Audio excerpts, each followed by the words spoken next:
সোণাপুৰৰ পৰা মই জুবিন গাৰ্গে কৈছো, ছিংগাপুৰত কোন সেইকেইটা তাত নাই নহয়। মই এতিয়া খাৰঘুলি কাহিলীৰ পৰা কতোৱে নাই। মই এতিয়া সোণাপুৰ, মাথো সোণাপুৰ। সোণাপুৰে মোৰ শেষ ঘৰ, শেষ মঞ্চ। এতিয়াৰ পৰা গান নাগাওঁ আৰু মই মাথো শুনিম। স্পেচিয়েলি মই নাইট ছুপাৰ কেইখনক কৈছো, উজনিলৈ অহা যোৱা কৰোতে সোণাপুৰৰ এই ঠাইখিনিতে মায়াবিনীটো ডাঙৰকৈ বজাবি। ৰৈ থাকিম উজাগৰি ৰাতিৰ বুকুত। মই আগতেও কৈছিলো আৰু এতিয়াও কৈছো, মোৰ কোনো জাতি নাই, মোৰ কোনো ধৰ্ম নাই। সৰু সজাত দেখুৱাই দিলো কোন অহা নাই তাত।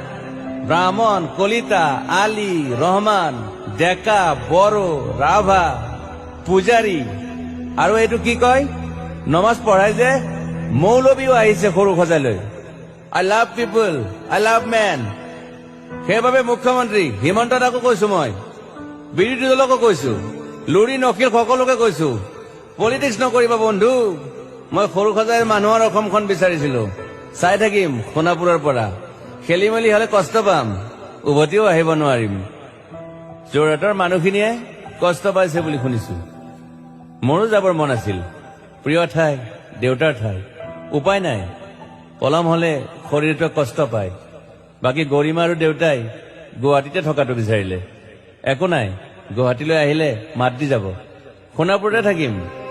আৰু এটা কথা, যোৰহাটত প্ৰতিমূৰ্তি এটা হব বুলি শুনিছো। গুচি যাম কেতিয়াবা। কেণ্টা কাকো খাতিৰ নকৰো। মায়াবিনী ৰাতি ধুমুহাৰ সতে। মাজুলীবাসীয়ে দুখ নকৰিব দেই। মনত পৰিলে গাই দিব মাজুলীৰ এজনী ছোৱালী। নিমাতী ঘাটলৈ যাব নোৱাৰিম আৰু। একো নাই, মোক প্ৰতিটো বসন্ততে পাব অসমবাসীয়ে। শৰতত গাইছো, বহাগত গাইছো, ৰদত গাইছো, বৰষুণত গাইছো। দুখৰ গান, সুখৰ গান, শিশু, মুক্তি, মায়া, অনামিকা। মাথো নতুন গান গাব নোৱাৰিম। বন্ধ হৈ থাকিল চেলা সকলো। এতিয়াৰ পৰা আৰু শুনিম শেষ মঞ্চখনৰ পৰা। সোণাপুৰেৰে পাৰ হৈ গলে গাই যাব কেতিয়াবা ধুমুহাৰ সতে। মাজতে সাঁথৰ এটা কওঁ, ছিংগাপুৰত মই অন্তদাই কোৱা মতে নৰ্থ ইষ্ট ফেষ্টিভেল আছিল। মই আগতেও কৈছো, সাগৰ মোৰ প্ৰিয়। সিদ্ধাৰ্থ, শেখৰ, মই একেলগে সাগৰ গলো।